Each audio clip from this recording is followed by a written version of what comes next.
Hello everyone. तो कैसे हैं आप लोग? उम्मीद है आप सब जो है बिल्कुल स्वस्थ हैं, अच्छे से पढ़ रहे हैं।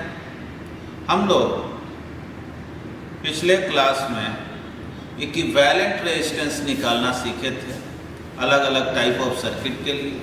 आपको एक होमवर्क भी दिए थे कि इस क्वेश्चन को आप घर से बना लेंगे, खुद से ट्राई करेंगे। उम्मीद है आप लोग ट्राई किए होंगे। इस क्वेश्चन को मैं आज बताऊंगा भी। और आज हम लोगों को सीखना है किरचॉफ्स लॉ से रिलेटेड कंसेप्ट को, जो 12th एग्जाम में अक्सर पूछा जाता है। तो आइए सबसे पहले तो हम लोग उस क्वेश्चन को देखें जो पिछले क्लास में आपको दिया। हम लोग एक क्यूब लिए थे और इस क्यूब का जो प्रत्येक साइड है अपने आप में एक रेजिस्टर का काम कर रहा था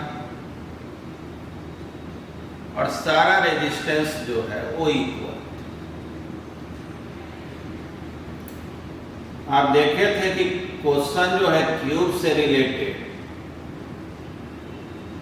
हम लोग जब करंट इंटर करने वाला और बाहर निकलने वाले पॉइंट को चेंज कर देते हैं तो आंसर भी इसमें चेंज हो जाता है।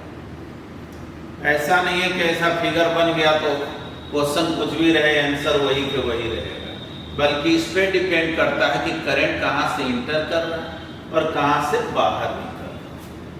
तो समझिए क्वेश्चन यही था कि करंट इस ए पॉइंट से इंटर कर रहा है और बी पॉइंट से बाहर निकल रहा है। सपोज कीजिए ये आई करंट, तो यहां से भी आई को तो बाहर निकलना है और दिए हुए है कि आर जो है रेजिस्टेंस है ईच रेजिस्टर। देखिए इतना तो आप समझ रहे हैं, इसमें सीरीज पैरेलल तो कोई दिख नहीं, यानी ये सब प्रॉब्लम तो एब्सोल्युटली करंट डिस्ट्रीब्यूशन का है और उसमें भी आपको सिमेट्री यूज करने आना चाहिए। तो सोचिए ए से 3 ठो पाथ चल रहा है, ये 2 पाथ इधर चल रहा है एक इधर, तो ये तो बिल्कुल अलग पाथ ही तो डायरेक्ट पहुंच जा रहा है। लेकिन सोच लो अगर ऐसे चल के आए, ठीक ना, ध्यान से देखेंगे, जैसे यहां से 2 पाथ चला तो जैसे आप यहाँ गए ऐसे, चाहे यहाँ जाके यहाँ गए ऐसे आए, तो एक ही जैसा पाथ नहीं। थोड़ा सोचिए कि आप जो हैं इस क्यूब को एक रूम समझ लीजिए, आप उसके छत पर हैं, यहाँ आना है तो ये तो रास्ता बिल्कुल अलग है। लेकिन आप ऐसे गए ऐसे आके ऐसे, या कोई कहा नहीं हम यहाँ जाके ऐसे जाके ऐसे, तो जाहिर है रास्ता एक ही टाइप का है। तो अगर हम इसमें करंट दिखाएं I1 तो गारंटी है मुझे इसमें भी दिखाना पड़ेगा I1। ये दोनों रास्ता एक जैसा, लेकिन ये अलग है तो इसको तो मुझे I2 दिखाना। अगर यहां से हम दिखाएं कि I3 करंट इधर आया तो यहां से भी मुझे I3 करंट बताना। अब देखो इधर जब I3 चला गया तो इधर कितना बच गया, I1 माइनस I3। वैसे ही देखें इधर I3 चला गया तो इधर कितना हो गया, I1 माइनस I3, और ये I1 माइनस I3 मिल करके 2I1 माइनस देख लीजिए 2I1 माइनस I3 यहाँ पहुंचा। और अब यहाँ आना तो ये ऐसे ही स्पष्ट है कि यहाँ से यहाँ आना, इस रास्ते से आओ चाहे इस रास्ते से आओ, दोनों तो एक जैसे। तो ये 2I1 माइनस I3 है, तो आप इसको बांटेंगे तो इधर चला गया I1 माइनस I3 और इधर भी चला गया I1 माइनस I3। अब थोड़ा सोचिए, इधर से आया I1 माइनस I3 और इधर से आया I3, दोनों मिल करके इधर चल दिया, ये क्या हो गया जी, तो जाहिर है I1 हो गया। वैसे ही सोचिए इधर से I3 आ रहा है इधर से I1 माइनस I3 आ रहा है, दोनों मिल करके क्या हो गया, तो I1 है ना, I3 कैंसिल हो जाएगा ना, I1 माइनस I3 में I3 को ऐड। देखिए ये हो गया करंट डिस्ट्रीब्यूशन। अब इक्विवेलेंट रेजिस्टेंस क्या होगा, तो इक्विवेलेंट रेजिस्टेंस कैसे निकाल,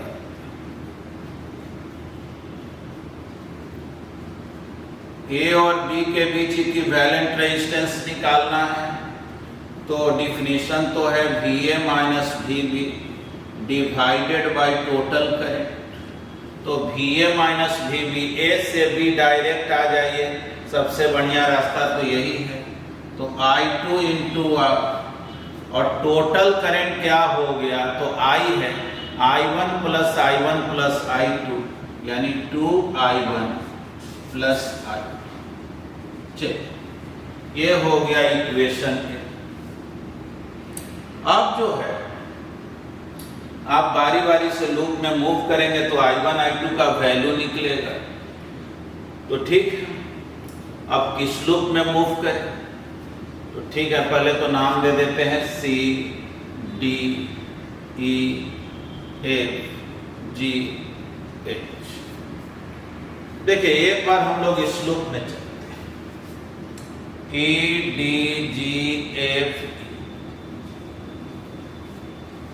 E से D जाए I1 minus I3 into R, D से G जाए 2I1 minus I3 into R, G से F जाए I1 minus I3 into R, और F से E जाए minus I3R is equal to G।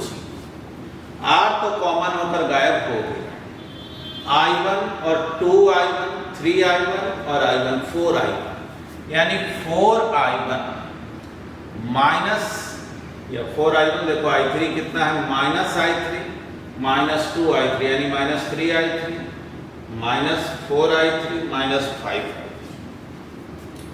Minus 5I3 is equal to 0।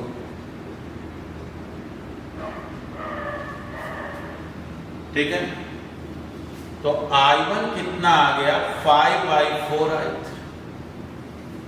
चलो एक equation तो हो। अब I1 निकल गया, I2 निकालना है, तो I2 तो इस लूप में है, तो चलो इस लूप में चलते हैं। A C H B A से C गए I1, C से H गए I3, करंट के डायरेक्शन में जाएंगे तो प्लस, H से B गए I1, देख लीजिए I1, और B से A गए minus I2 is equal to 0। ठीक है, I1 का जो वैल्यू आया पुट करेंगे, I1 और I1 2I1 plus I3 is equal to I। तो देखो तो I1 कितना है जी 5/4I3 plus I3 is equal to I। देखो तो कितना हो गया 5/2I3 plus I3 is equal to I2, यानी कि ये 7/2I3 हुआ। यानी I2 का वैल्यू अगर निकालें तो 7/2I3। ठीक, 7/2I3। अब I1 और I2 का जो वैल्यू है उसको इस इक्वेशन ए में रख दिया। तो फ्रॉम इक्वेशन ए R0 क्या होगा, तो सोचे तो I2 इंटू R, I2 कितना है 7/2I3 into R divided by 2I1, I1 कितना है जी 5/4I3 प्लस I2 7/2I3। देख लो ऊपर में तो 7/2 I3 तो कॉमन होकर गया, आइए देख लो, 5/2 प्लस 7/2 यानी कि 12/2। I3 तो गायब हो गया, 2 भी गायब। R0 का वैल्यू आ गया 7R डिवाइडेड बाई, है ना। तो ये क्वेश्चन बिल्कुल अलग हो गया बाकी दोनों से, जो कि वो सब भी क्यूब का ही क्वेश्चन था। तो उम्मीद है कि अब जो है आप इस तरह के क्वेश्चन को बनाना सीख चुके हैं, और जितने ज़्यादा प्रैक्टिस करेंगे उतना ही कंसेप्ट बेहतर होगा। तो इसको तो इतना ही सिखा रहे हैं, पहले लिख लिया। चलिए अब हम लोग आगे सीखते हैं किरचॉफ्स लॉ क्या है। देखिए किरचॉफ्स लॉ में हम लोग दो रूल पढ़ते हैं, एक जंक्शन पॉइंट रूल जिसको करंट रूल भी या करंट लॉ भी बोलते हैं, और दूसरा हम लोग लूप रूल बोलते हैं। तो आइए सबसे पहले जो है पॉइंट रूल या जंक्शन पॉइंट रूल भी बोलते हैं, या इसको करंट लॉ भी बोला जाता है।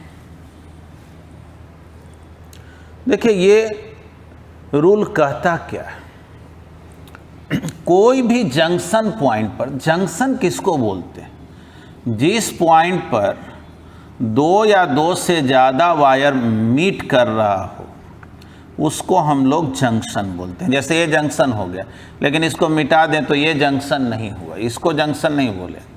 अब दो से ज़्यादा वायर यहाँ से निकल गया तब ये जंक्शन हो। सपोज कर ये जंक्शन पॉइंट, मान लीजिए इसमें इधर से आ रहा है करंट I1, इधर से आ रहा I2, इधर से आ रहा I3, सपोज करो इधर जा रहा I4, इधर जा रहा I5। तो पॉइंट रूल ये कहता है कि कोई भी जंक्शन पॉइंट पर जो टोटल इनकमिंग करंट होगा या जो करंट इंटर करेगा, जाहिर है वही करंट बाहर निकलेगा। मतलब कि अगर मान लीजिए कंटिन्यूअस फ्लो ऑलरेडी कोई रिवर में ही हो रहा है, समझो बहुत सा नदी जो है इधर से पानी आ रहा है, इधर से पानी इधर से जा रहा है, कंटिन्यूअस फ्लो अगर मेंटेन है तो जिस रेट से इसका वाटर आ रहा है प्लस इसका, ये दोनों मिला करके उतना वाटर को बाहर करेगा, तभी ना कंटिन्यूअस फ्लो मेंटेन रहेगा।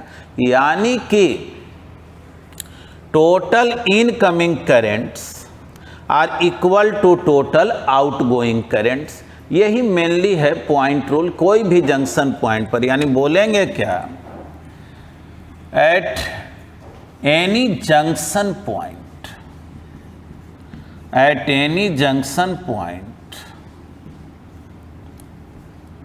टोटल इनकमिंग, या आप इंटरिंग भी बोल सकते हैं,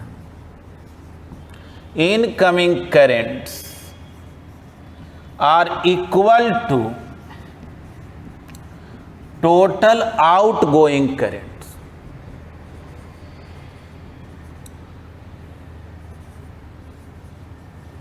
टोटल आउटगोइंग करेंट, ठीक ना। मतलब कि I1 plus I2 plus I3 equal होगा I4 प्लस I5 के। या इसी स्टेटमेंट को दूसरे तरह से हम लोग ऐसे भी लिखते हैं, बोलते हैं क्या कि अगर इनकमिंग करंट को पॉजिटिव बोलो और आउटगोइंग को निगेटिव बोलो, तो कोई भी जंक्शन पॉइंट पे जो टोटल करंट का सम है वो हमेशा जीरो होता है। टोटल करंट का जो सम है वो हमेशा जीरो होता है। यही जो है पॉइंट रूल है। यानी ऐसे बोलेंगे, the algebraic sum, algebraic sum of total currents at any junction point,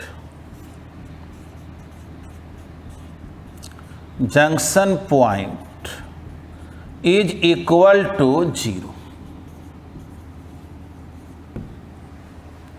junction point पर टोटल जो है करंट क्या होगा, 0 होगा। यानी कि आप ऐसे बोल सकते हैं I1 plus I2 plus I3, incoming current को पॉजिटिव ले लिया, और minus I4 minus I5 is equal to 0। ठीक ना, ये सेकंड स्टेटमेंट के अकॉर्डिंग लिखें, और इसी I4 I5 को उधर ले जाओगे तो I1 plus I2 plus I3 equal to I4 plus I5। देख लो, तो ये हो गया total incoming currents are equal to total outgoing currents. इससे हम लोग ये सीखे कि टोटल चार्ज कंजर्व होता है। थोड़ा समझिएगा, ये सही मायने में चार्ज कंजर्वेशन को बता रहा है। अगर मान लो इधर से 2 एम्पियर करंट आ रहा है, यानी 2 कूलम पर सेकंड आ रहा है, इधर से मान लो 3 कूलम पर सेकंड आ रहा है, इधर से 5 कूलम पर सेकंड आ रहा है, यानी कि 2 coulomb 3 coulomb 5 coulomb 10 coulomb per second यहाँ चार्ज आ रहा है, तो जाहिर है वही चार्ज आगे जाएगा। यानी अगर ये पूछा जाए कि पॉइंट रूल क्या चीज़ के बारे में इंफॉर्मेशन देता है, तो बोलेंगे कि point rule is nothing but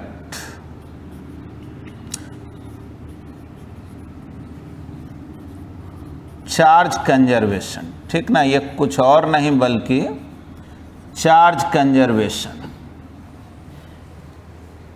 समझ गए?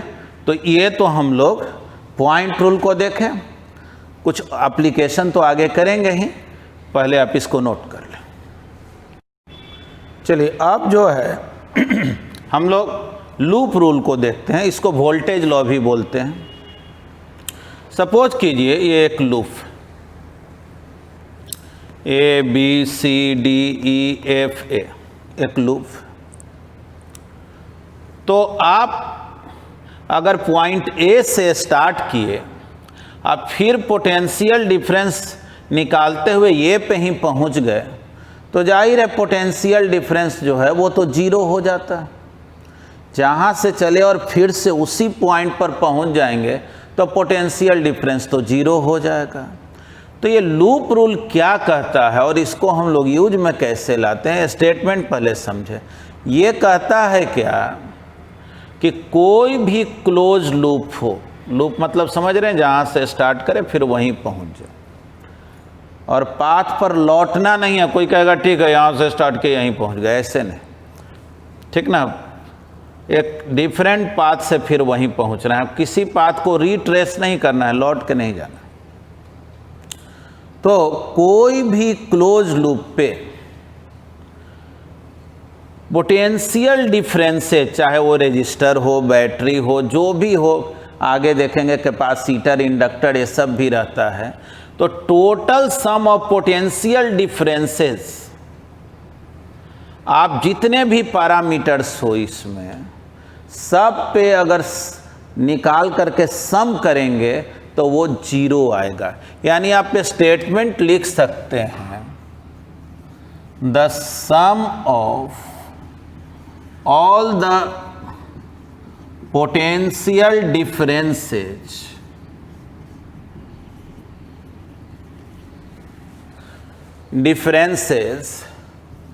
along a closed loop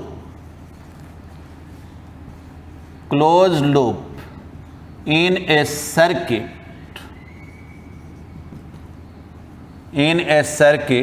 is 0।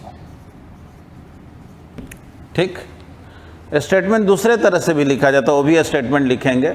Standard statement ये है।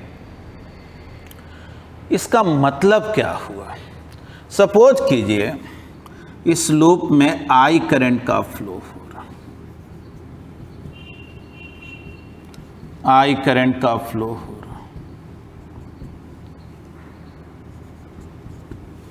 ठीक, देखिए अगर आप VA माइनस VB निकालें, पोटेंशियल डिफरेंस A और B के बीच, फिर निकाले VB माइनस VC, फिर निकाले VC माइनस VD, फिर VD माइनस V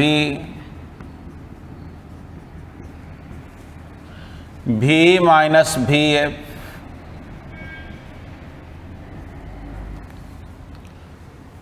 फिर लास्ट में VF माइनस VA, यानी कि A से चले थे और पोटेंशियल डिफरेंस ऐड करते हुए A पे ही पहुंच गए, तो ये क्या होना चाहिए? 0। ठीक ना।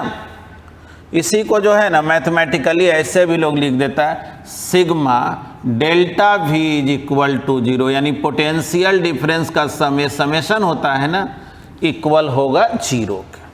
देखो अब इसमें बहुत दिमाग नहीं, VA माइनस VB, A से B तक पोटेंशियल डिफरेंस निकालोगे, ये हो गया IR1, B से C तक IR2, C से D तक माइनस E1, D से E तक, ठीक ना, इस रजिस्टर का नाम R3 है, तो D से E तक IR3, देख लें D से E का बात कर रहे हैं, E से F तक जाएंगे IR4, और F से A जाएंगे तो देख लो बैटरी का पहले पॉजिटिव मिलेगा, plus E2 is equal to 0।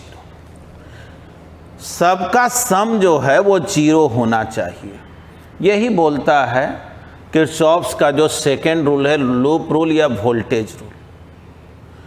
देख लो IR1 plus IR2 plus IR3 उधर लेकर के चले जाएं तो E1 माइनस E2 हो गया क्या? ठीक है, वही बात लिखा, वो कुछ नया नहीं, हालांकि मतलब हमको इसी से है। देखो जी, इसी को हम लोग दूसरे तरह से ऐसे भी बोलते हैं कि कोई भी लूप में जितना भी रेजिस्टर मौजूद है, सब पे अगर पोटेंशियल डिफरेंस का सम निकालोगे तो वो इक्वल किसके होगा? तो उस लूप में जो बैटरी होगा मौजूद, उसके इफेक्टिव ईएमएफ के इक्वल होगा। E1 E2 ये सबको ईएमएफ ना बोलते हैं, हालांकि आगे बैटरी के बारे में भी डिटेल में सिखाएंगे, लेकिन फिलहाल आप तो जान ही रहे हैं, पहले से भी कैपेसिटर में भी थोड़ा बहुत सीखे हैं। E1 और E2 क्या हो गया? बैटरी का ईएमएफ हो गया।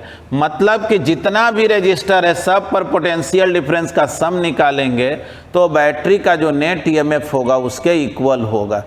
ठीक है, तो ये हो गया किरचॉफ्स का सेकेंड रूल यानी लूप रूल। लेकिन अगर कोई क्वेश्चन पूछे कि भाई फर्स्ट रूल जो था यानी पॉइंट रूल जो था वो तो चार्ज कंजर्वेशन को बतलाया था, ये रूल क्या चीज़ को बतलाता है? तो देखो, जैसे इस सर्किट में चार्ज मूव करता है इलेक्ट्रिक फील्ड के कारण ना, और इलेक्ट्रिक फील्ड जो है वो एक कंजर्वेटिव फील्ड है ना, इलेक्ट्रिक फील्ड एक कंजर्वेटिव फील्ड है। इसलिए ये याद रखना है कि कंजर्वेटिव फील्ड में तो एनर्जी क्या होगा? कंजर्व होगा। इनडायरेक्टली आप ये समझेंगे कि ये जो है मतलब कि लूप रूल जो है वो मेनली क्या चीज़ को बतलाता है? तो एनर्जी कंजर्वेशन के बारे में इंफॉर्मेशन देता है। ठीक ना, बोलेंगे क्या? It gives information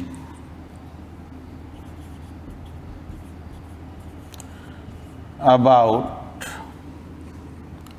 energy conservation, energy conservation.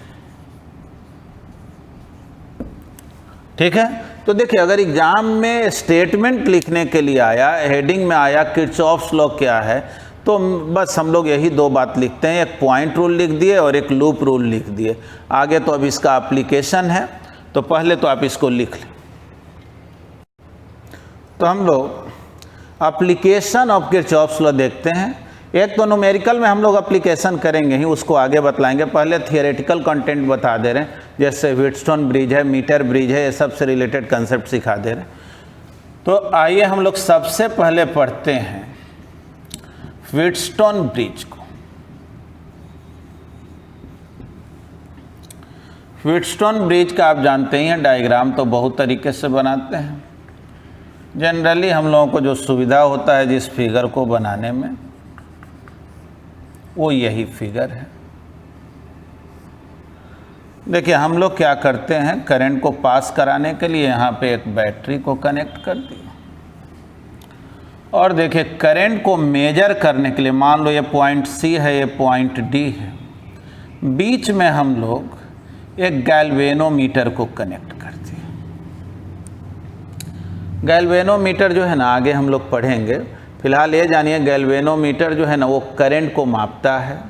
Suppose करो इस फिगर में गैल्वेनोमीटर का अपना जो रेजिस्टेंस है, यानी ये वाला जो वायर कनेक्टेड है, सपोज करो इसका हम रेजिस्टेंस को R5 मान लेते हैं, ये R1 है, R2 है, ये R3 है, ये R4।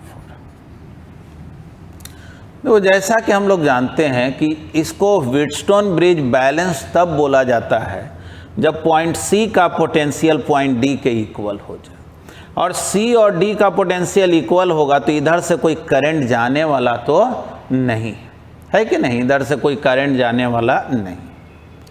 जब बैलेंस्ड रहेगा तब, रूल के अकॉर्डिंग होगा तब। और हम लोग पहले से भी जानते हैं कि जब R1/R2 इक्वल हो R3/R4 के, तब जो है इसको बैलेंस्ड व्हीटस्टोन ब्रिज कहा जाता है। तब आप इसको मिटा भी दे तो इस क्वेश्चन को कोई फर्क पड़ने को नहीं है ना।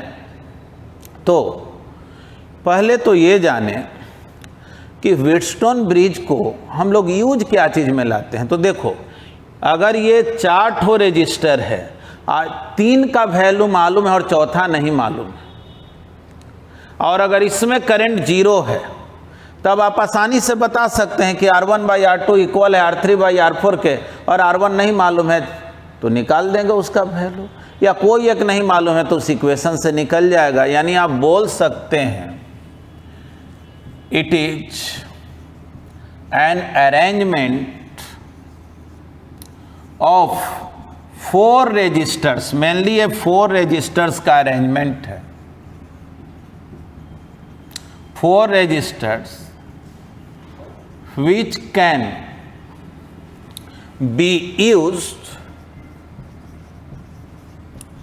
to measure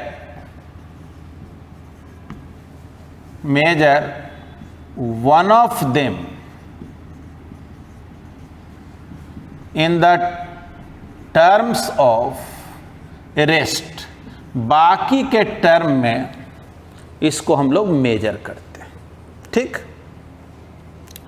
आइए थोड़ा समझिएगा। मान लो इस बैटरी से आई करंट डिलीवर हुआ, अब कुछ करंट इधर जाएगा, कुछ इधर जाएगा। मान लो 1 मिनट के लिए इधर गया I1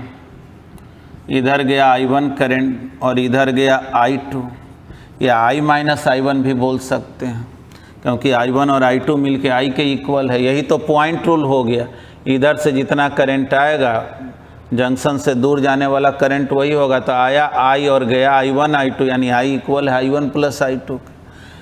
देखो जी, ये I1 है, इधर से गया I2। अब अगर मान लो यहाँ आ जाके 2 पार्ट में बट गया, इधर I3, इधर I1 - I3। कोई स्टूडेंट कहता अच्छा इधर से आप नहीं कर सकते हैं, इधर I2 तो इधर हो गया I3, इधर I2 - I3, ये भी करोगे तो कुछ गलत नहीं है। चलो यही कर दे रहे हैं। मान लो 1 मिनट के लिए ये हो गया I3, तो इधर हो गया I2 - I3, और ये I3 गया, इधर से I1 आया, मिल करके I1 + I3। सोचो, इधर से आया I1 + I3 और इधर से आया I2 - I3, I3 कैंसिल, ये हो गया I1 + I2। तो सोचो I किसके इक्वल है, I1 + I2 के, ये I हो गया। ठीक, अब आपसे पूछा जा रहा है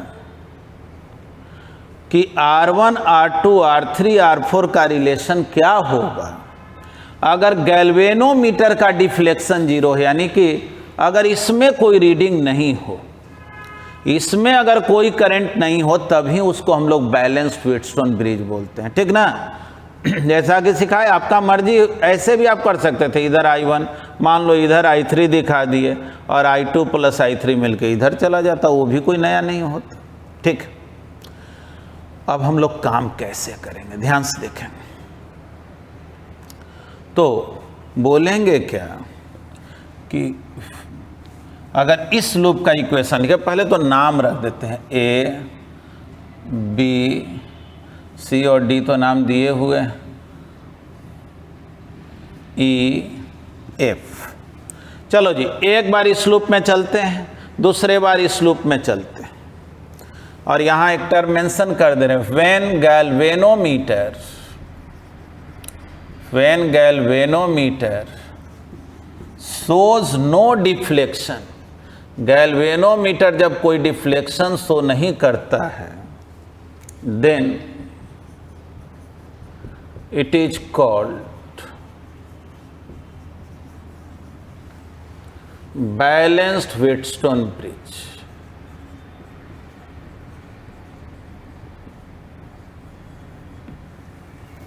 ठीक ना। तो हम लोग बारी बारी से दोनों लूप में चलते हैं। तो from loop A C D F A से C चलेंगे I1 R1, C से D चलेंगे -I3 R5, D से F चलेंगे -I2 R2, और F से A चलेंगे तो कुछ नहीं है, और जहाँ से चले वहीं पहुँच गए, पोटेंशियल डिफरेंस जीरो, है ना। अब बोलेंगे क्या कि for balanced Wheatstone bridge, balanced Wheatstone bridge के लिए I3 जीरो होना चाहिए, यानी इसमें कोई करंट पास नहीं कर। तो सोचो, ये टर्म जीरो हो गया, I1 R1 -0 I2 R2 is equal to zero, यानी I1 R1 किसके इक्वल, I2 R2 के। तो R1 बाई R2 इक्वल हो गया I2 बाई I1, ठीक आएगा ना। अब चलिए इस लूप में चलते हैं। फ्रॉम लूप CBEDC, CBEDC, थोड़ा सोचे तो C से B तक अगर चले तो क्या लिखेंगे, I1 plus I3 into R3, नहीं, I1 plus I3 into R3। B से E तक कुछ नहीं, E से D तक जाएंगे -I2 माइनस I3 R4, और D से C तक जाएंगे plus I3 R5 is equal to zero. देख लें, पहले C से B गए, I1 plus I3 into R3, B से E गए तो कुछ नहीं, E से D गए I2 माइनस, देखो E से D जाएंगे, करंट के अपोजिट में न जा रहे हैं तो माइनस लगा दिए, R4, अब plus I3 R5 is equal to zero. और आप तो जान रहे हैं I3 जीरो है, बट I3 जीरो क्योंकि बैलेंस व्हीटस्टोन ब्रिज का। तो देखो तो क्या हो गया, I1 R3 minus I2 R4 equal to zero, क्योंकि I3 की जगह जीरो लिखोगे, ये जीरो, ये जीरो, ये जीरो। देख लो तो इस इक्वेशन को सॉल्व करके इसको इधर ले जाएं तो R3 by R4 I2 by I1 आया क्या। दोनों इक्वेशन को देख, दोनों इक्वेशन से क्या स्पष्ट हुआ, राइट हैंड साइड दोनों का इक्वल है। तो from equation first and second R1 by R2 R3/R4, है ना। देखिए इससे हम लोग क्या सीखे कि जब R1/R2 R3/R4 के इक्वल होगा तो बीच वाला कोई वायर में करंट पास नहीं करेगा। और ये सोचो ये तीनों में से चारों में से कोई एक अननोन हो, बाकी तीन अगर मालूम हो तो आसानी से कैलकुलेट कर लेंगे कि नहीं। तो इसीलिए लिखे हैं कि कोई एक को मेजर करना हो बाकी के टर्म में तो हम लोग व्हीटस्टोन ब्रिज को यूज में लाते हैं। और इसी पर बेस्ट कंसेप्ट है मीटर ब्रिज का भी, ठीक ना। तो चलिए इसको लिख लें पहले। आइए अब हम लोग मीटर ब्रिज को सीखते हैं। यह भी कंसेप्ट जो है व्हीटस्टोन ब्रिज का ही यूज करते हैं। इसमें हम लोग क्या करते हैं कि एक स्टैंडर्ड रेजिस्टेंस जिसका वैल्यू मुझे मालूम हो उसके हेल्प से अननोन रेजिस्टेंस के वैल्यू को निकालते। जैसे ये जो अरेंजमेंट बना हुआ है इसमें देखिए ये स्ट्रेट वायर है ए से सी तक, AC वायर स्ट्रेट है और इसका लेंथ जो है ना वो 100 सेंटीमीटर, इसी मीटर स्केल लगा हुआ 1 मीटर लेंथ का, इसीलिए नाम भी इसका मीटर ब्रिज। देखें ये वायर यूनिफॉर्म है और जनरली ये जो वायर है वो कॉन्स्टेंटन या मैंगानीन से बना होता है। जैसा कि पहले आपको बताए थे कि कॉन्स्टेंटन मैंगानीन जो है ऐसा एलॉय होता है जिस पर आप टेम्परेचर बढ़ाएं घटाएं उससे उसके रेजिस्टेंस पे बहुत फर्क नहीं पड़ता है, उसको फर्क हम लोग मान के ही नहीं चलते, है ना। अब देखें हम लोग एक गैल्वेनोमीटर को लिया और उसके एक एंड को बी पर कनेक्ट करते, बी बिल्कुल मिडिल पॉइंट। तो ध्यान से देखेंगे ये तो समझ गए 100 सेंटीमीटर लेंथ का एक वायर है, कॉन्स्टेंटन मटेरियल ही मान लीजिए, और यूनिफॉर्म वायर है, इसका थिकनेस वगैरह सब जगह एक जैसा। और ये जो दिखाया गया है ना ये मेटल का स्ट्रिप है, मतलब थिक मेटल स्ट्रिप है, बहुत मोटा मेटल स्ट्रिप है। देखो थिक स्ट्रिप जब रहता है ना तो जितने थिकनेस ज़्यादा होगा उसके रेजिस्टेंस को उतना ही हम लोग कम बोलेंगे, क्योंकि रेजिस्टेंस का फॉर्मूला होता था ना ρL/A। तो एरिया ऑफ क्रॉस सेक्शन जो है जितना ही ज़्यादा होगा रेजिस्टेंस उतना ही कम होता है। यानी जब थिक ले लिया जाता है ना तो हम लोग ये मान करके चलते हैं कि समझ लो यहाँ से कोई रेजिस्टेंस नहीं है, ये रेजिस्टेंस नहीं है, इस तरह के मान करके चलो। हालांकि रेजिस्टेंस उसका भी होता है लेकिन रेजिस्टेंस कम होता है। अब देख जिस रेजिस्टेंस का वैल्यू मुझे मेजर करना है उसको हम लोग इस गैप में, यहाँ गैप बना हुआ है, इसके क्रॉस कनेक्ट कर देते हैं। आर हो गया, ठीक ना। आर जो है ये हो गया वैल्यू टू बी मेजर्ड, ठीक ना। इस रेजिस्टेंस के वैल्यू को मुझे मेजर करना। और ये जो है एस हो गया स्टैंडर्ड रेजिस्टेंस या नॉन रेजिस्टेंस।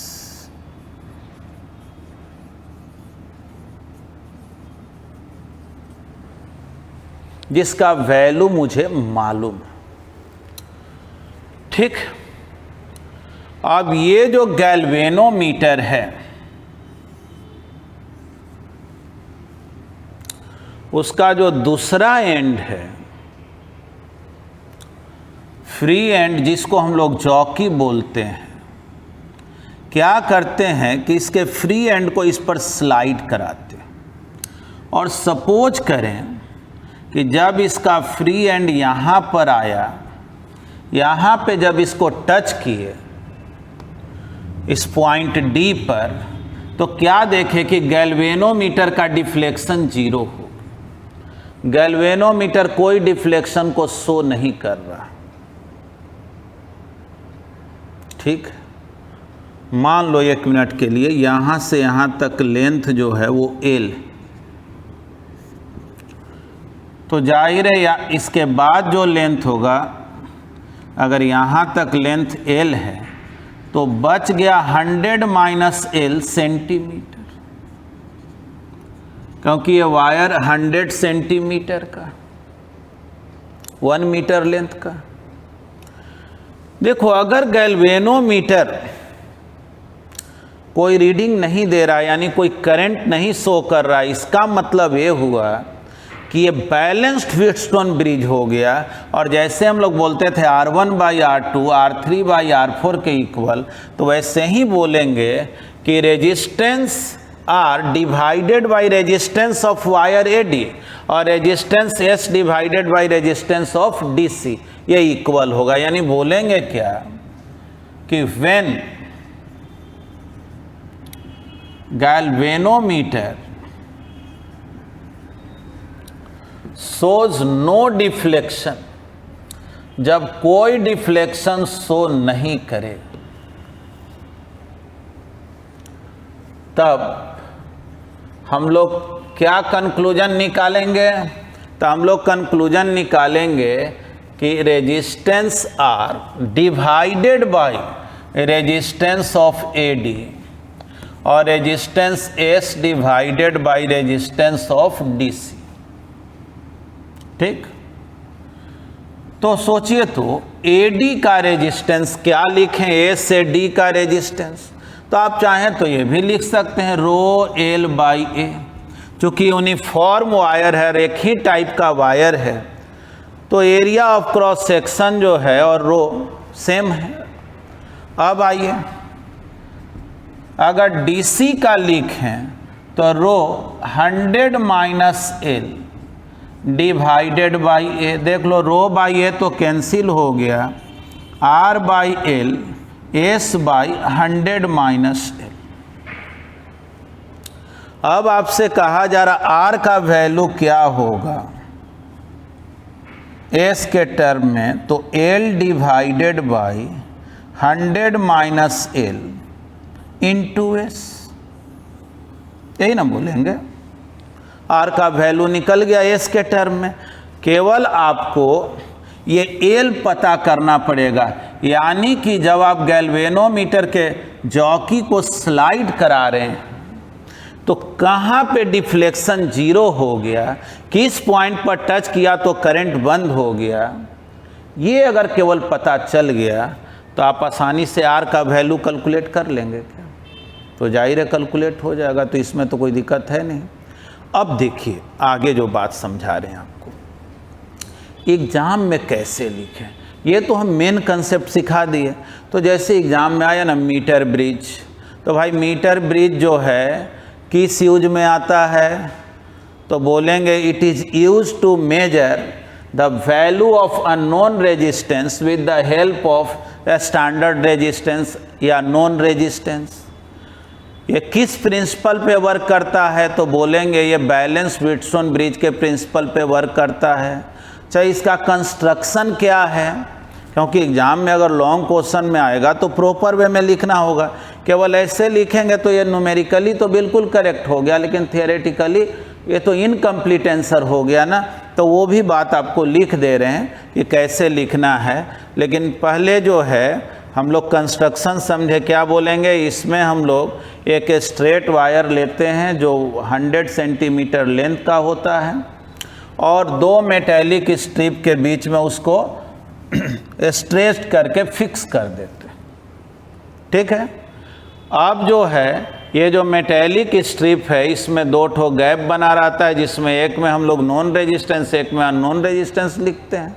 और ठीक मिडिल पॉइंट इस बी पे से गैल्वेनोमीटर को कनेक्ट करते हैं और गैल्वेनोमीटर के जो दूसरा एंड है यानी जो चौकी है उसको हम लोग स्लाइड कराते हैं और जहाँ पे गैल्वेनोमीटर का डिफ्लेक्शन 0 हो जाता उस लेंथ को मेजर कर लेते हैं और बस एल का वैल्यू यहाँ रख लेंगे, आर निकल जाएगा। मेथड तो समझ गए हैं। तो देखिए वैसे तो कंसेप्चुअली ये बात सिखा दी है, लेकिन एग्ज़ाम में हम कैसे लिखेंगे आगे हम लिख दे रहे हैं।